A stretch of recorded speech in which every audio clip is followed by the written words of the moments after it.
here and speak with us today on behalf of Teni. Take it away, Lilith.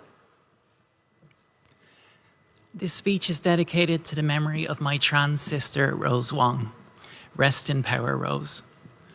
Pride, we must remember, has always been and continues to be a march. A protest originally organised by bisexual sex worker that commemorates an uprising sparked by gender non-conforming people of colour against police and state brutality. Pride for all of us is an ongoing fight for and celebration of our very humanity and our beauty. Pride for me means every time I walk out my front door as myself, I hold my head up high. I am proud to be a working class, queer, lesbian, neurodivergent and angry transgender woman. I am proud to be part of a community of trans people in Ireland in all of its beautiful complexity. A community who are being attacked on our streets and online, pathologized by our health system and slandered on our national airways and newspapers today when they talk about us but not with us. A community that I love and honour, and who make up a large part of my beautiful found family. Shout out to my trans siblings, Brody, Alexis, Charlie, and my trans mum, Eilish. I love you all. A transgender community that is the beating heart and soul of the Pride movement. While some of us in the LGBTQIA community tie our knots, including myself recently with my amazing wife, Natalia, I love you, the chains that have constricted my trans community have only tightened and been reinforced. In my 5 short years as part of my trans community, our situation has continued to worsen. To paraphrase the late Larry Kramer, I have learned what it feels like to be treated like a piece of shit. Healthcare for transgender adolescents in this country has collapsed. Waiting lists for a service that now no longer exists have grown and grown and grown. Those adolescents that survive to age out of a waiting list for a service that does not exist at 17 are being tossed to the back of the adult queue to start and wait all over again. Every day that this emergency continues unaddressed, the risk of tragedy, of suicide will rise. We have to show our young trans people that we care, that we cherish them, and that we will fight for them, their families and communities. We have to give our young trans people hope. All of us together, we have to fix this now. There is no patient representation in the Adult National Gender Service, and they are refusing to engage with Teni.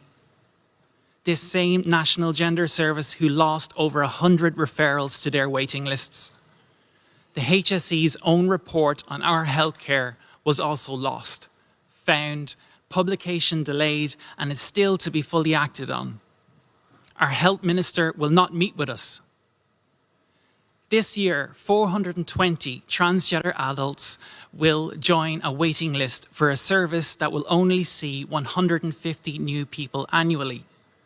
At this rate, our waiting list will grow from 3 years to 5 years to 10 to 20. And for what? For the honour of being humiliated and made to feel less than human? The pathologizing system and psychiatric model of care trans people are funneled through is described by a clinician in the Irish Times as highly specialised work. Well, what does highly specialised work consist of? Trans people in our community have told us in Teni that we are being required to divulge who we've slept with and what genitals our sexual partners had, the types of porn we consume, how we masturbate, and what goes through our minds when we receive oral sex. Also, after years of waiting, after these traumatizing assessments, the community is telling us that we are being denied healthcare if we are not rich enough by their standards. We are denied healthcare if a family member or partner does not support us entirely. We are denied healthcare if we are neurodiverse. We're denied healthcare. We are denied our bodily autonomy. Our gender clinic system is broken, and the community has told us that we have been silenced, unable to speak out or complain for fear that our life-affirming treatment be withheld or withdrawn. Expressing our gender, our truth, our humanity, is described in the Irish model of care as cross-dressing behaviour. If we are non-binary or don't conform to a narrow definition of trans experience that the medical world left behind in the last century, we are described as having, and I quote from the Irish Times, atypical gender dysphoria. If we are neurodiverse, we are described as being, and I quote, complicated by functional impairment. Our deepest and most sacred sense of ourselves is being categorized and discarded by a reductive model of care as an internal problem, an identity attachment disorder, a paraphilia, rather than the truth. Our truest expression of our humanity and our beauty. Trans is beautiful. Trans healthcare is a form of medicine over a century old. Trans healthcare includes treatments that are routinely provided to cis people by their local GPs. Everyone listening to me today, my cis, gay, bi and lesbian siblings and our allies must join us in saying enough is enough and fight with us for what we truly strive, our bodily autonomy, our right to the same treatment as you from your GPs and health system through informed consent in the community, with our dignity intact, without our private lives and beautiful selves being deconstructed and forcibly pathologized, just like cis gay people were up until 1973. We, the trans community, fought alongside you for marriage equality. We fought alongside you to repeal the 8th. We fought alongside you for PrEP. And we continue to fight for parental rights and for families to be formally recognised. We strive to be true allies with the traveller community, and we fight for traveller equality and representation. Trans people stand with trans, LGBT and straight asylum seekers and refugees in ending direct provision. Trans people are sex workers and fight for the rights of all sex workers.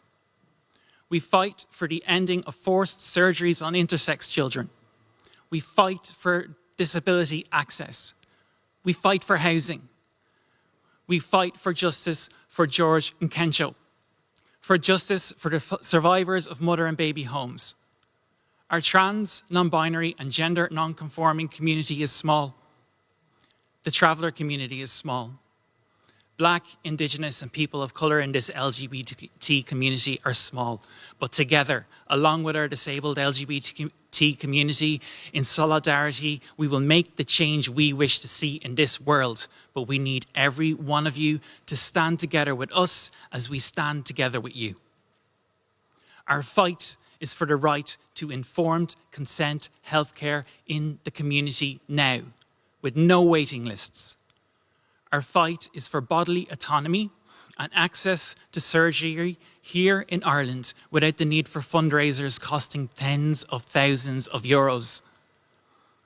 Our fight is for the right for our under-16s, our non-binary and intersex siblings to correct their birth certs.